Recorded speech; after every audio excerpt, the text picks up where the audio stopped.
In this lecture, we're going to be learning about evaluating instructional and program effectiveness, as well as continuing education. So first thing we're going to talk about is what makes a good classroom teacher.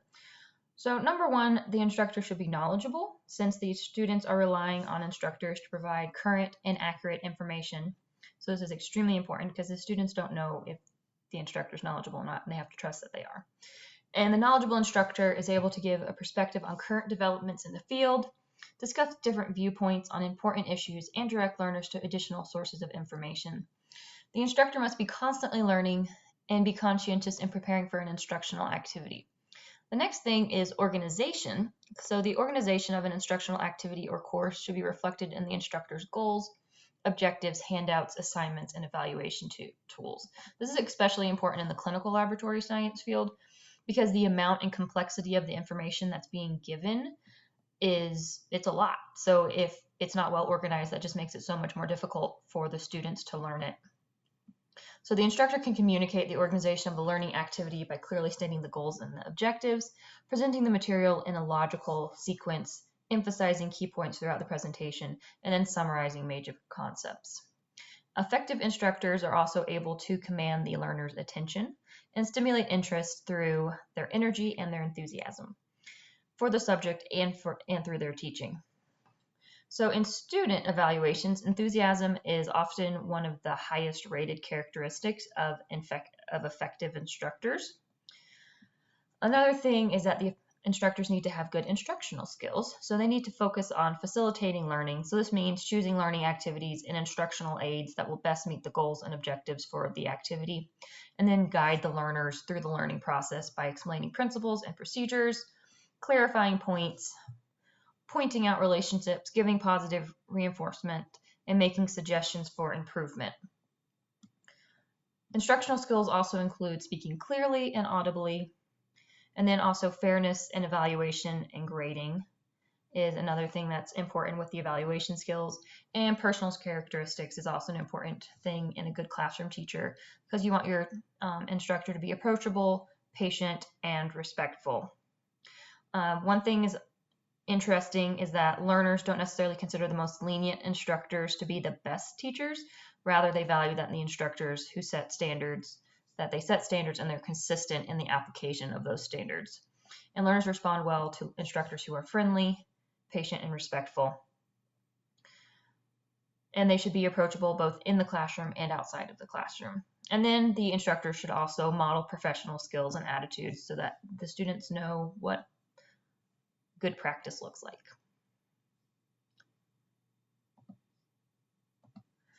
All right, so one thing that was interesting is some scientists did a study, and they called it the Dr. Fox effect, where they hired an actor, Dr. Fox, and he was coached on how to give a lecture.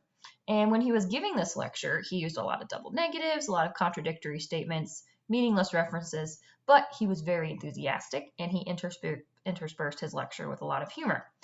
And what was interesting about this is even though he didn't give a very good presentation in terms of content, is that he still received extremely high ratings and very good comments like excellent presentation, articulate, and knowledgeable because he engaged the learners and he was enthusiastic about what he was teaching. So this just shows that personality and enthusiasm is important when you're teaching, but it can fool some learners. So this shows that learners are not always a good judge of the teacher's knowledge, and they just respond to enthusiasm. So we've talked about classroom teachers. Now we're talking about clinical teachers, which is what you've been experiencing right now on your clinical rotations. It is also important for them to have enthusiasm for teaching, because have you ever had a clinical instructor that's just not eager to teach and you feel like you're a burden on them? That's not very wonderful for you. And it's also important that the clinical teacher has good clinical competence so they can explain what they're doing and why they're doing it, preferably while they're doing it, so that you don't have to keep breaking and pausing. And sometimes they know what to do, but they can't articulate their reasoning to the students. So effective clinical instructors have a passion for the profession and they're eager to pass it on to students. They need to be competent and confident in their own skills. They should be willing to respond to students' questions as well as pose questions to the students that will challenge the students' ability to apply their knowledge. And one of the most important characteristics is their ability to give feedback on student performance.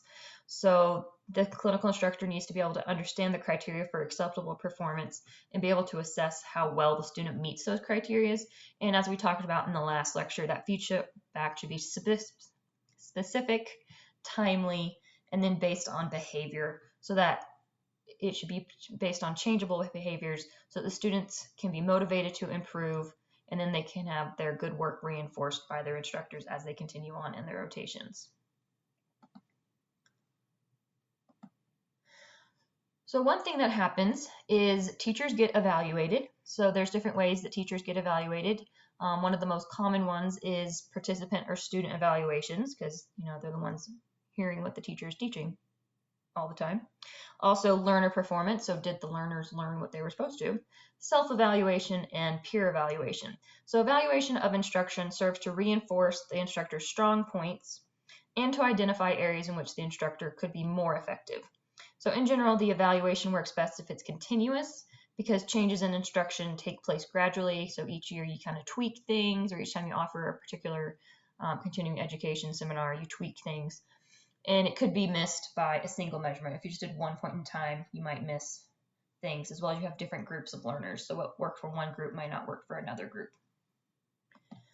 So for participant and student evaluations, these are things like course evaluations that you get at the end of the semester. And it's important that these are anonymous so that the learners don't feel like they're going to be penalized for putting down their honest opinions. And also it should be voluntary. One thing that they've noticed in studying the usefulness of student evaluations is that if they're mandatory, the reliability of the evaluation goes down. So in general, the students are in a good position to provide feedback on the instructor's classroom skills, including preparation for class, organization, communication skills, enthusiasm, and fairness, but they might be less able to provide feedback on the instructor's knowledge of the subject matter or some other things we're going to talk about. Like one question might be, on an evaluation might be, did you find the textbook useful? The students can answer that because they can say, did we find it useful? But they can't answer, was it the best textbook? Because they don't know all the textbooks that were available to be chosen from.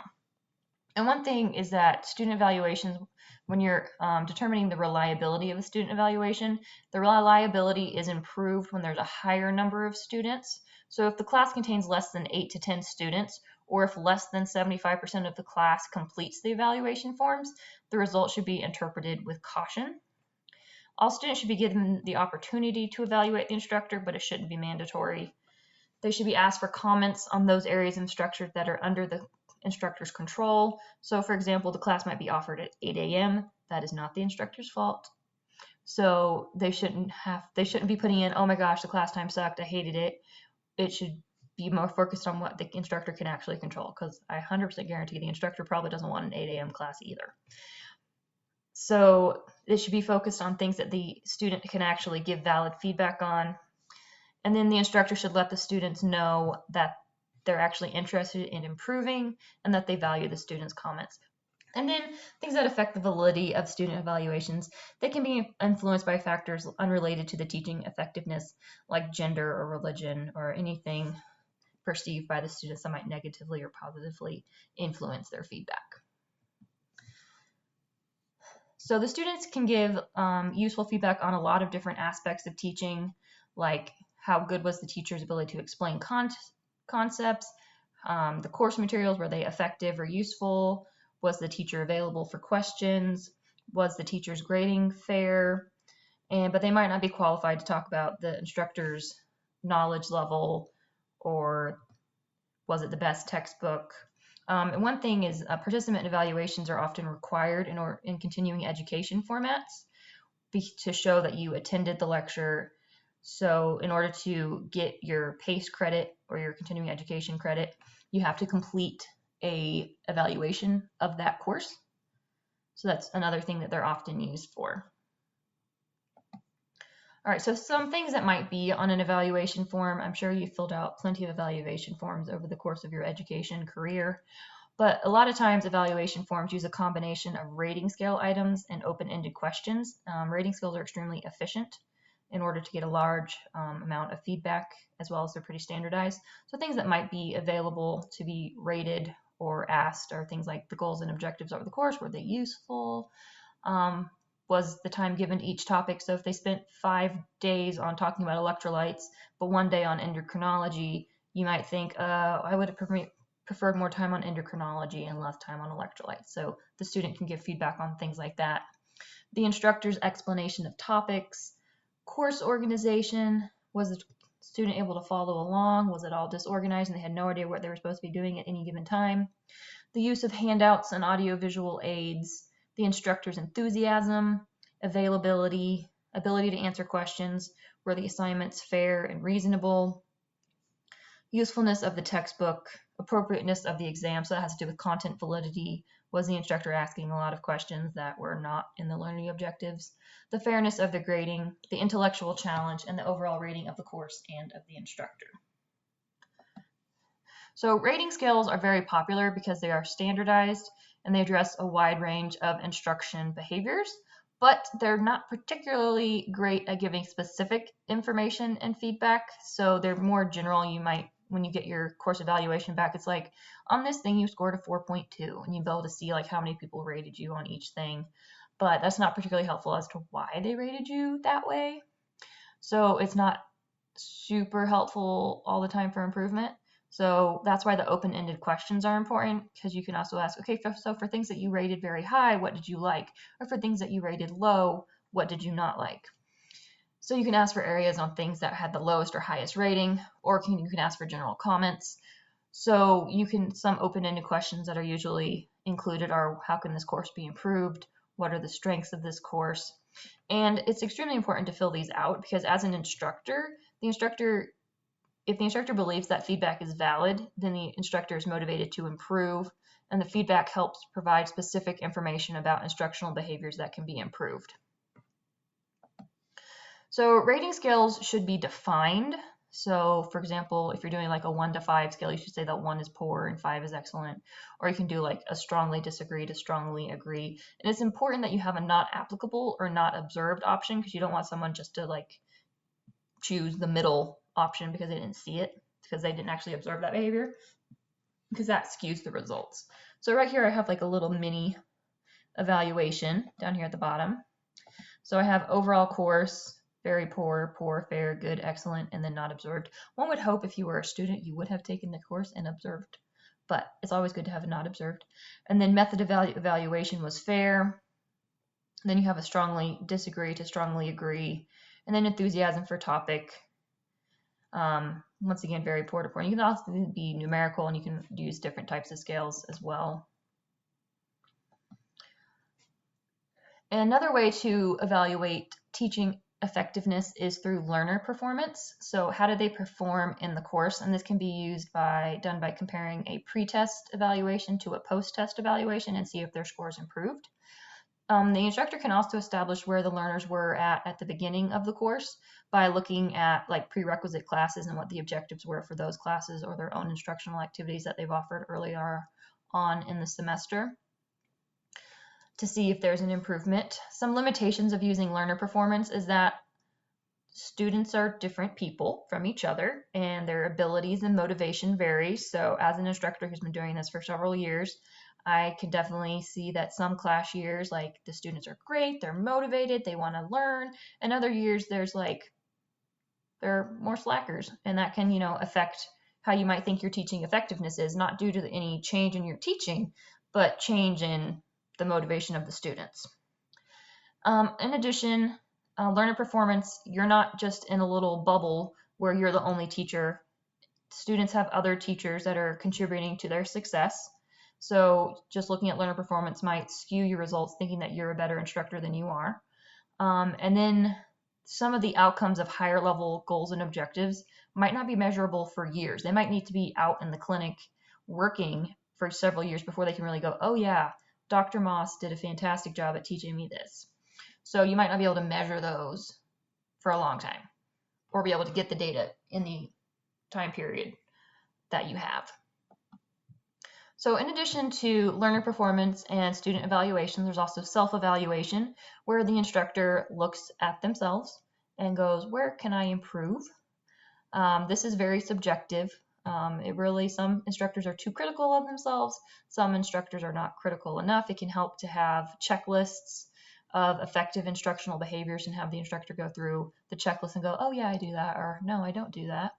You can also arrange to have a video taken of a lecture and watch it and see, oh, okay, that's not going great. You can have a video of the audience as well during that lecture and see, okay, this is where I've lost them.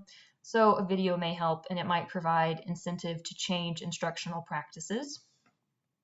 You can also have a peer evaluation where you have a colleague or coworker come into a class and evaluate you.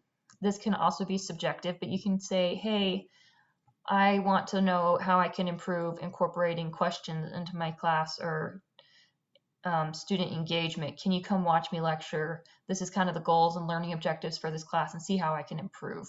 So one way to improve the reliability of peer evaluation is using multiple observers on multiple occasions and also using trained peer observers as well, people who are trained on how to evaluate teaching effectiveness.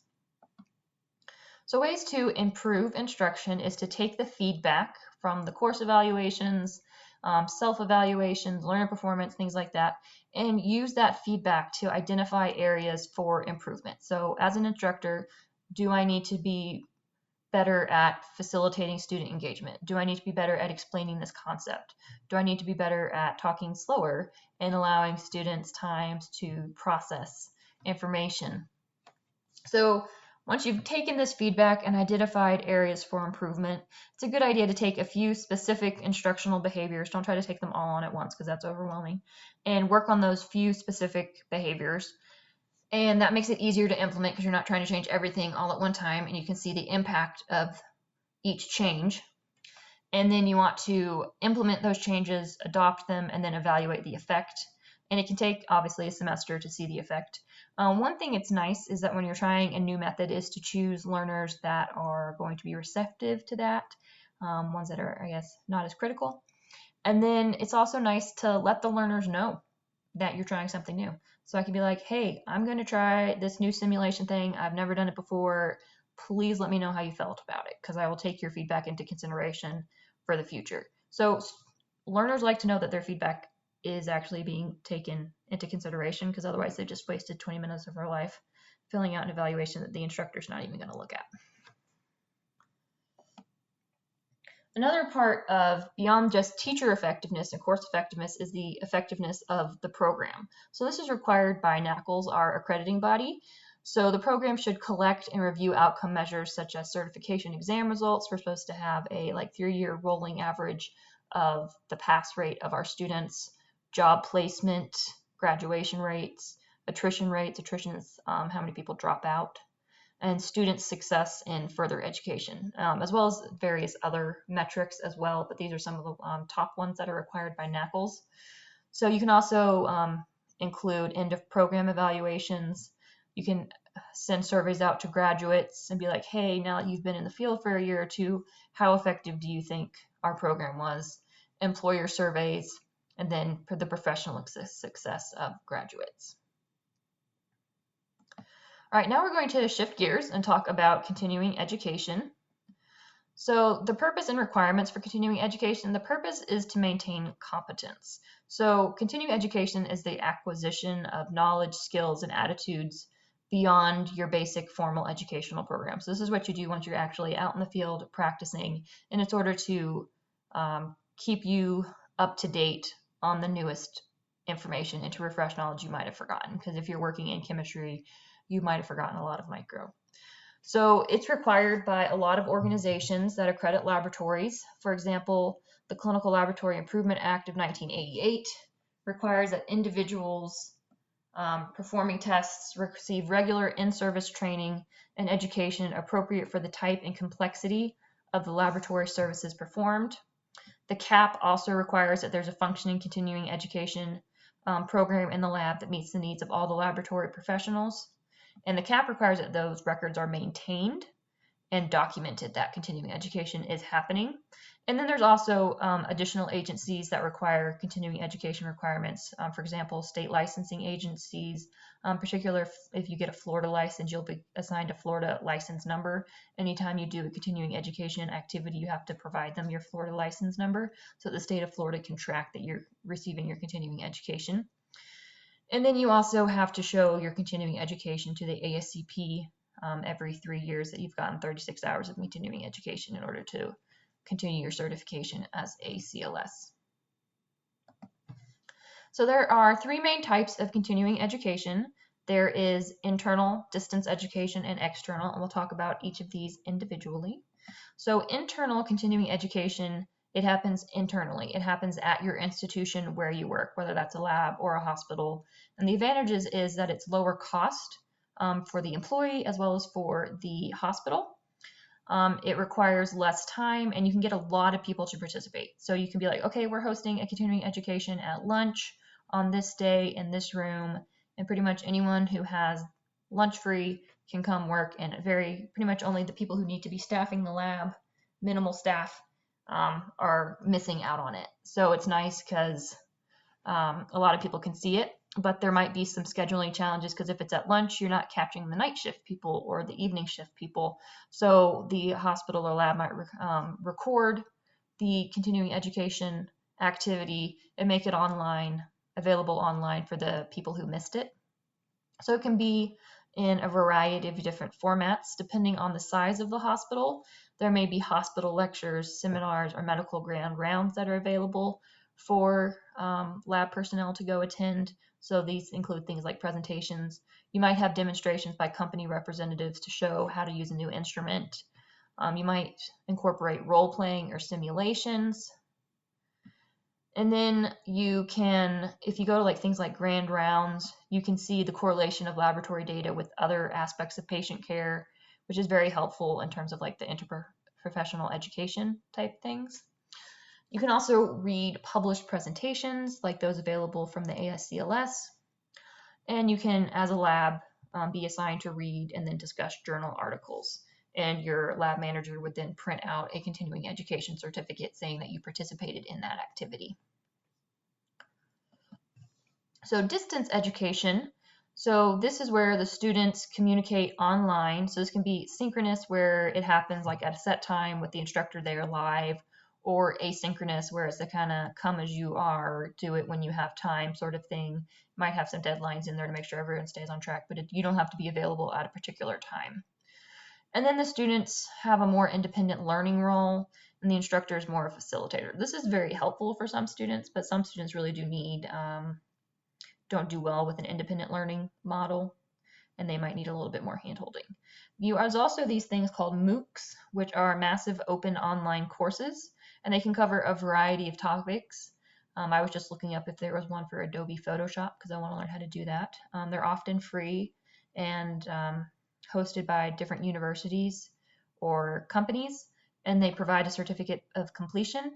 But the thing with these is because they're so huge, you literally have sometimes hundreds of thousands of people enrolled in these classes, there's little to no instructor or learner interaction. In addition to MOOCs, distance education also has things like online classes. The advantage of these is that they're convenient. You can do them at home. They're accessible for anyone, even if you're in a rural area. There's flexibility because you can do it when you have time, self-paced. And what's really nice is that if you do have a job, you can do your distance education while still pursuing, while still working, and you'll be able to pursue an advanced degree or certification. And it allows that class to reach a broader audience. The disadvantage is that these take much more time to develop because they kind of need to be more self-standing and self-supporting. There's a higher attrition rate because there's not really that instructor feedback and interaction, so more people are likely to drop out. And it kind of limits the information that you can convey because it has to be something that can be conveyed online. So if lab courses, if you actually need to do hands-on lab stuff, that's not great for online, and you might need to get a sponsoring lab. So for example, like, okay, I want to get a specialist in blood banking certification, but I need the opportunity to do the actual lab stuff. So you might need to talk to the lab you work at and be like, hey, can you sponsor me for my actual like lab parts? So that might be a needed thing.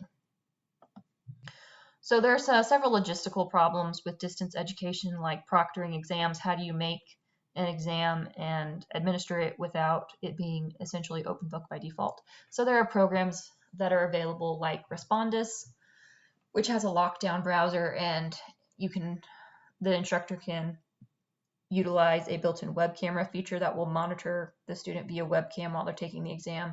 There's also ProctorU.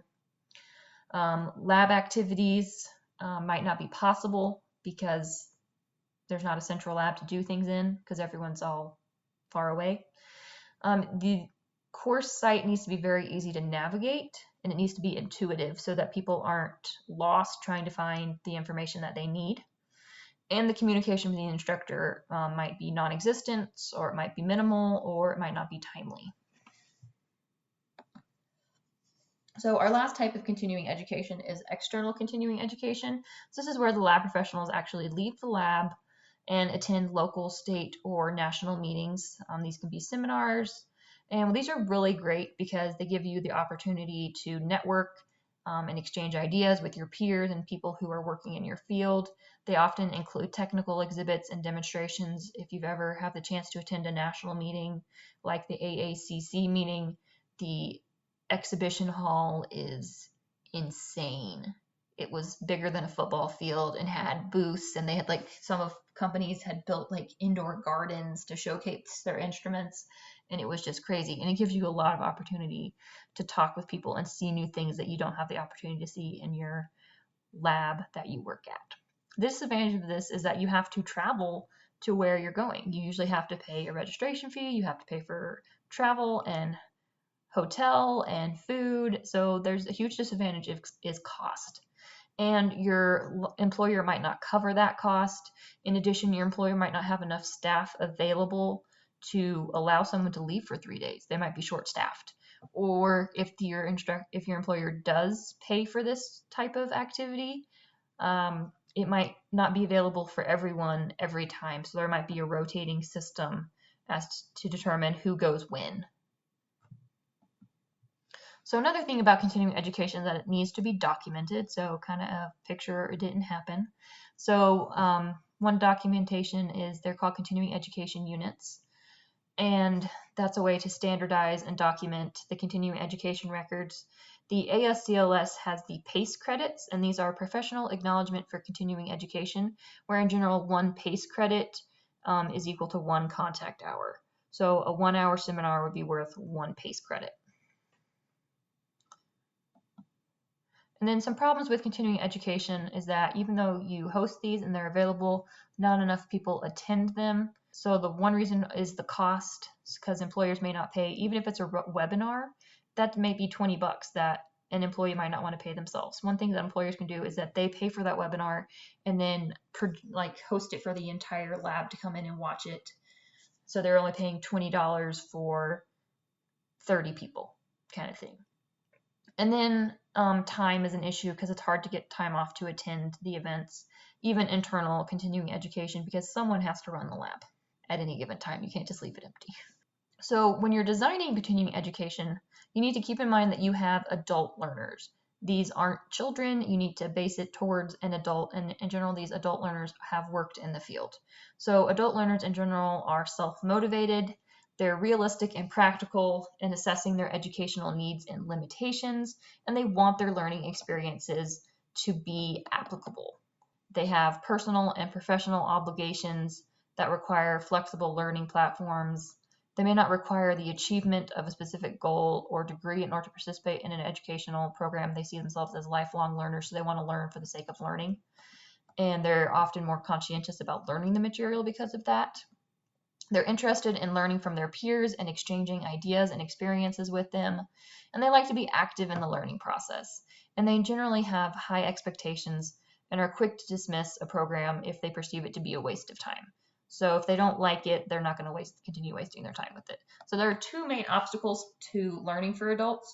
One is that they're resistant to change and they fear failure. So many adults feel threatened by new ideas and feel they will not be able to adapt to change or master new tasks. This might be like they think they're an old dog that can't learn new tricks. In addition, some adults lack self-confidence and fear a learning situation in which their inadequacies may be exposed. So the continuing education faculty should be sensitive to those feelings and should encourage participation by creating a non-threatening learning environment.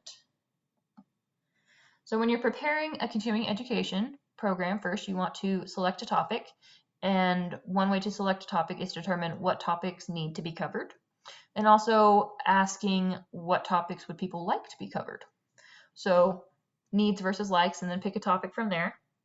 And then you're going to write your goals and objectives, and those goals and objectives should be above the recall level, because remember, these are adult learners. They don't need to just learn facts. They need to learn how to apply it and synthesize it since they're actually working in the real world. And you want to select learning activities that will suit your goals and objectives, so at the same domain and taxonomic level. And then you'll have to look at your audience participation. How much audience participation do you need, and the size of the audience. So the size of the audience is an important factor in determining the format. Generally, a skill like a demonstration or things like that is best taught to a small group of students so everyone can see it and participate, whereas a lecture is well suited towards a large group of students where you're just trying to disseminate a large amount of information. So things to address in your continuing education program: is your learning activity at the right level for the audience? Is it too dumbed down? Is it at too high of a level for the audience that you expect? Are there prerequisites? One thing that you'll see if you attend conferences year after year is that there are sometimes sessions that are building on each other year to year. It'd be like, okay, we did part 1 last year, now we're going to do part 2 of this. Next year we're going to do part 3. So it might be a prerequisite to have attended part 1. And then, is there a minimum or maximum number of learners that can participate? So if the lecture, it's kind of just limited to how big is the lecture hall. If it's a skills demonstration, it might be, okay, 10 people is really the max that we can accommodate and still give everyone the information that we need. And then what's the best date and time to offer it? It might be lunchtime, it might be at 3 p.m. where evening shift has already come on and day shift hasn't left yet. So you also want to prepare marketing materials. So this can be like handouts and flyers. Flyers are helpful to post around the lab area so that people know the continuing education program is going to occur. So this should include things like title. So what are you going to be talking about? The date and time, the location, in particular if there's instructions on how to get to that location, the goals and objectives, a brief description, how many continuing education credits is it worth, is there a cost associated with it, and then the contact name and email of the person who's in charge of the program so that any questions can be directed toward that person. And then the last thing is the evaluation. So how to evaluate the success of a continuing education program. There's different ways to do it. You can look at attendance. So was your room packed and everyone wanted to come and it was standing room only, or did you have 5 people? So what if no one comes? So that would be sad. And then you can also use pre and post tests. So just because you have a large amount of attendance doesn't mean people actually learned anything. So by using pre and post tests, you can determine if the instructional activity was effective or not. And you can also use evaluation forms from the learners to get their opinions on what worked and what didn't. And you can also do follow-up after the continuing education program of, if you have emails of the participants, follow up with them being like, hey, did you actually implement any of the stuff that you learned from the continuing education program that you attended? So sometimes evaluators will contact a random sampling of participants and follow up with them about how they've implemented or whether they did the information. And then you can have the evaluations that have rating scales, checklists, or questionnaires. And a lot of times these evaluation forms are required to be filled out in order to receive your continuing education credit. All right, so a summary of this lecture is that teacher and program evaluation is important for continued improvement and is often required by accrediting agencies. Continuing education is required by accrediting and licensing agencies to promote continued competency. Continuing education should be geared towards adult learners and at the knowledge level that you expect them to have. And that continuing education should receive performance feedback by means of attendance, post-tests, and evaluations.